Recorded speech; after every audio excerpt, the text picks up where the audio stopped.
어머님, 아버님, 오늘도 관절 안녕하신가요? 근데 오늘도 허리 통증 때문에 정말 고통스러워하시는 분들 많을 거라고 생각됩니다.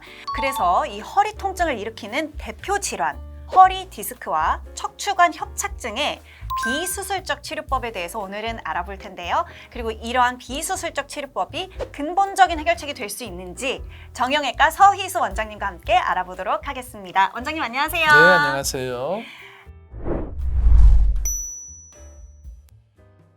단도직입적으로 여쭤보겠습니다. 비수술적인 방법으로 근본적인 허리 통증 치료가 가능한가요?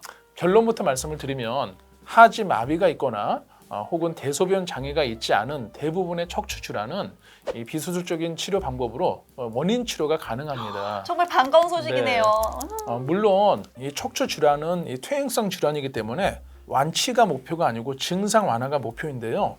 그렇다고 해서 이런 비수술적인 치료법들이 통증만 억누르는 그런 방법이 아니고 원인 치료가 되는 근본적인 치료가 되는 어떤 근거들이 있습니다. 그래서 오늘은 이런 비수술적인 치료들이 어떻게 이 디스크나 협착증의 원인 치료가 되는지 하나하나 좀 따져보려고 합니다. 그럼 먼저 허리 디스크부터 좀 살펴볼게요. 디스크 탈출증 있는 분들은 MRI 검사를 해보면 전부 이제 그 튀어나온 디스크가 신경을 꽉 누르고 있잖아요. 그럼 이때는 그 튀어나온 디스크만 이렇게 수술로 제거해야 되지 않나요? 네, 많은 분들이 그렇게 알고 계신데요. 우리 디스크 탈출증은 디스크가 튀어나와서 신경을 눌러서 생기는 질환이다 라고 알려져 있잖아요. 네. 그러니까 신경을 누르는 디스크를 제거해야지 마치 원인 치료가 될 것 같은데요. 네. 사실은 그렇지 않습니다. 디스크 통증의 원인은 신경을 누르는 물리적인 압박이 아니라 바로 염증이에요. 디스크가 터지면 안에 수액이라는 이 특수한 물질이 흘러나오게 되거든요. 네. 그 흘러나온 물질이 신경에 닿아서 통증을 일으키는 것이지 이 물리적으로 직접 꽉 신경을 눌러서 아픈 것이 아닙니다. 저는 이렇게 툭툭 네. 이렇게 찌르는 줄 알았어요. 네, 아니에요. 그래서 디스크가 신경을 누른다고 해서 이것을 제거할 필요가 없고요. 그냥 염증만 조절해주면 되는 것입니다. 또 한 가지 재미있는 사실은 이 튀어나온 디스크를 한번 도쿄대학에서 자세하게 관찰을 해봤어요. 그러니까 튀어나온 디스크의 한 60% 이상은 자연히 이제 크기가 줄어들게 되고요. 무려 13%는 흔적도 없이 사라지게 됩니다. 이게 염증이 그냥 자연스럽게 없어지는 그렇죠. 것처럼요. 이 튀어나온 디스크의 성분이 이 혈액에 닿잖아요. 그러면 혈류 속에 있는 피 속에 있는 어떤 인체의 백혈구라든지 이런 면역 반응이 일어나서 자연히 디스크를 분해하고 흡수해 버리는 거예요. 그렇기 때문에 굳이 튀어나온 디스크를 제거를 할 필요가 없는 것이죠. 또 여기서 중요한 부분은 지금 말씀하신 것처럼 디스크를 이제 튀어나왔다고 해서 제거하잖아요. 네. 장기적으로는 오히려 디스크의 퇴행을 더 가속화시킵니다. 디스크가 쿠션 역할을 해주는 건데요. 이 쿠션이 손상되었을 때는 튀어나온 디스크가 들어가도록 해줘야지 제거를 해버리면 쿠션이 줄어들게 되잖아요. 그러면 장기적으로 퇴행성 디스크 질환이나 협착증이 더 발생을 하게 됩니다. 결론적으로 디스크 질환은 굳이 제거를 하는 수술을 하는 것이 아니라 튀어나온 디스크가 제자리에 들어가도록 올바른 자세를 유지를 해주고 생활 습관을 좀 고치시고 염증을 조절해주는 이런 비수술적인 치료로 충분히 원인 치료가 가능하다고 하겠습니다.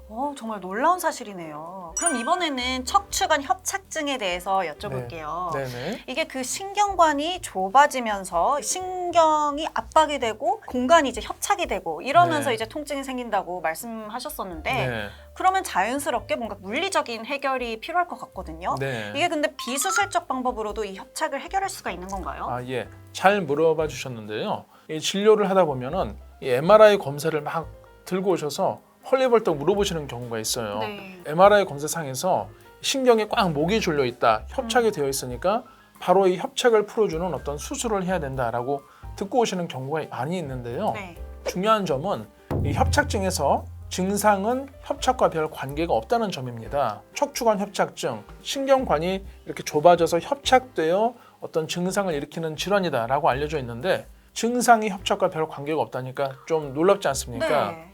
이걸 통계적으로 조사를 해봤는데요. 60대 이상의 무려 80%는 다 협착증이 있습니다. 진짜요? 척추관이 3분의 2 이상 막힌 고도의 심각한 협착증 환자분들 중에서도 단지 17%만 증상이 있어요. 그러니까 이 협착이 심하다고 해서 이분을 무조건 수술을 하고 시술을 해야 된다? 그것은 맞지 않다는 것입니다. 또 두 번째로 말씀드리고 싶은 것은 협착증의 발생 기전입니다.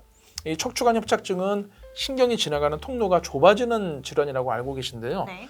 사실은 근본적인 원인은 디스크 질환입니다. 오용으로 제가 간단히 말씀을 드리면 20대, 30대에 디스크가 안 좋아진 것을 제대로 치료하지 않고 방치할 경우에 점점 이 쿠션이 높이가 낮아지겠죠. 네, 소위 말해 이렇게 찌부가 된 짜부, 상태에서. 예, 맞습니다. 짜부가 되는 겁니다. 그러면은 이렇게 눌러져 짜부가 되면은 이게 이제 흔들흔들해요. 이 여유 공간이 생기기 때문에 그것을 막아주기 위해서 이제 뒤에 황색 인대나 뭐 후관절이라는 구조물들이 자꾸 두껍게 이것을 보상해줘서 이제 안정감을 주려고 이 뒤가 두꺼워지는 거거든요. 네네. 그래서 신경관이 좁아지는 협착증이 발생하는 것입니다. 네. 따라서 디스크 공간이 회복이 되도록 올바른 자세를 유지하시고 재활 운동을 통해서 주변의 근육을 키우는 이런 비수술적인 방법으로도 충분히 원인 치료가 된다라고 말씀드릴 수 있겠고요. 또 추가로 말씀을 드리면은 정상 디스크일 때는 체중의 92%를 디스크가 받습니다. 네. 그리고 뒤쪽에 있는 후 관절은 8%밖에 체중을 받질 않아요. 디스크가는 네. 그 역할이 훨씬 더 큰 거네요. 그렇죠. 그런데 어. 척추관 협착증은 이 디스크 공간이 좁아져 있고 말하자면 짜부가 된다고 말씀드렸잖아요. 네네.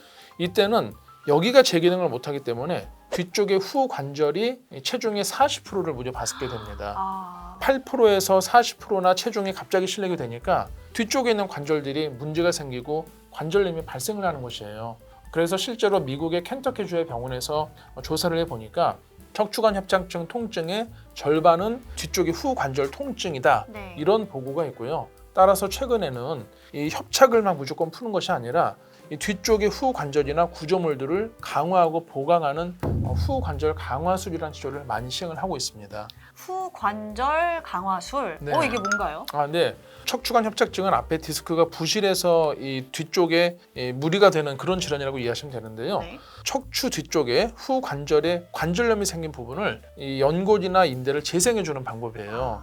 이 모형에서는 나와 있지 않지만 척추의 앞쪽은 디스크가 지탱을 해주고 있고 뒤쪽은 후 관절이라는 관절의 양쪽에 딱 버티고 네네. 있거든요. 이 관절에 관절염이 발생하기 때문에 이 관절염을 치료를 하는 것이죠. 네. 그래서 부분 마취를 통해서 미세한 바늘을 넣은 다음에 특수한 약제를 주입하거나 자극을 통해서 연골이나 인대를 재생해주는 그런 다양한 방법들이 있습니다. 즉 결론적으로 말씀을 드리면은 이 협착증의 근본 원인은 협착이 아니라 디스크 질환이기 때문에 이 앞쪽의 디스크를 잘 유지하기 위해서는 올바른 자세를 유지하자. 협착증에서 발생한 뒤쪽의 후 관절염은 후관절 강화술이라는 비수술적인 방법을 통해서 충분히 재생을 유도할 수 있고요. 마지막으로 이 주변 허리 근육을 키우는 재활 운동을 통해서 이 척추를 지탱을 잘 더 보강을 해주면은 충분히 이런 비수술적인 방법으로도 원인 치료가 된다. 이렇게 이해하시면 되겠습니다.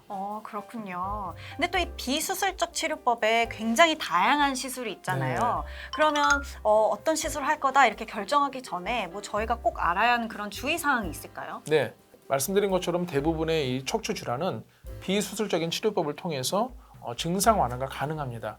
그렇지만 이것도 만병통치약이 아니에요. 반드시 수술이 필요한 경우도 있거든요. 네. 만일 하지 마비로 이 보행 장애가 있거나 대소변 장애가 발생한다면 이때는 바로 수술이 필요합니다. 네, 그리고 또 남자분들의 경우에는 성기능 장애를 호소하시는 경우도 있어요. 그래서 이런 상황이 될 때는 급히 수술적인 어떤 치료를 하시는 것이 바람직하겠고요. 그 외의 경우에는 대부분 비수술적인 치료를 먼저 우선시하실 것을 저희가 당부드리고 있습니다. 저희 뭐 수술 좋아하시는 분들 어디 있겠어요. 네. 그죠? 그렇다면 수술이 필요 없게끔 이 척추 질환을 예방하는 그런 운동법이 있다면 소개해 주시죠. 네, 우리 현대인들은 하루 종일 앉아 있는 경우가 많잖아요. 네. 근데 오래 이렇게 앉아 있으면은 허리 라인이 일자로 바뀝니다. 네. 원래는 허리가 약간의 곡선이 있어야 돼요. 네네. 커브가 져 있어야지 우리가 위에서 누를 때 완충작용을 해주는데요. 그런데 노화나 안 좋은 자세가 장기간 유지되어서 일자 허리가 되면은요, 이 척추의 하중이 수직으로 이게 꽂히게 돼요. 그래서 디스크 퇴행이 더 빨라지는 것이죠. 네. 이것을 예방하는 아주 좋은 자세, 쉬운 자세가 있습니다. 바로 양반 자세인데요. 양반 자세요? 첫 번째는 이렇게 뒷짐을 지세요. 네. 뒷짐을 지시고 배를 최대한 미신 다음에 어허m 하면서 까치발을 드시고 하늘을 보시는 거예요.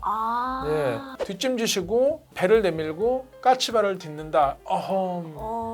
그럼 허리가 뒤로 쫙 펴지죠. 이 자세를 습관하시면은 이 디스크 튀어나온 부분이 앞으로 좀 들어가고 회복이 됩니다. 정형외과 선생님들께서 항상 귀에 딱지가 않도록 하시는 말씀이 운동이잖아요. 그러면 그냥 운동만 하면 괜찮은 건가요? 아니, 허리 주변의 근육을 강화하는 운동도 물론 도움이 되는데요. 너무 과도한 운동은 오히려 디스크 손상을 일으킬 수 있으니까 주의를 좀 하셔야 되겠고요. 특히 운동을 하실 때 앞으로 숙이는 굴곡 운동을 하시는 경우가 많습니다. 이 굴곡 운동을 하시면은 오히려 디스크가 뒤로 더 튀어나와요. 그래서 허리가 안 좋은 분들은 뒤로 젖히는 운동을 하셔야지 윗몸 일으키기 운동 하지 않습니까? 네. 더 튀어나옵니다. 그래서 그 굴곡 운동은 절대 하지 마시고 너무 무리한 운동은 좀 삼가하셔라 라고 말씀드릴 수 있겠고요. 마지막으로 술과 담배는 꼭 피하셔야 됩니다. 아, 지금 네. 이거 보면서 약간 찌끔하시는 네. 분들 계실 거예요. 네. 이 담배는 디스크에 가해지는 미세 혈류를 좁아지게 합니다. 그래서 디스크의 퇴행성 변화를 촉진할 수 있고요. 또 이 술은 술 드시면서 이 술 자체도 칼로리가 높고 네. 안주 드시잖아요. 네네. 체중이 늘면은 당연히 디스크에 더 힘이 많이 가해지겠죠. 그래서 결론적으로 이 디스크나 척추관 협착증은 퇴행성 질환이기 때문에 한 번에 치료하는 것이 아니라 꾸준한 관리와 재활 운동, 술, 담배 삼가하시는 것이 꼭 반드시 필요하겠습니다. 네, 오늘도 뼈가 되고 살이 되는 말씀 감사합니다. 네, 감사합니다. 네, 지금까지 정형외과 서희수 원장님과 함께했습니다. 감사합니다. 네, 감사합니다.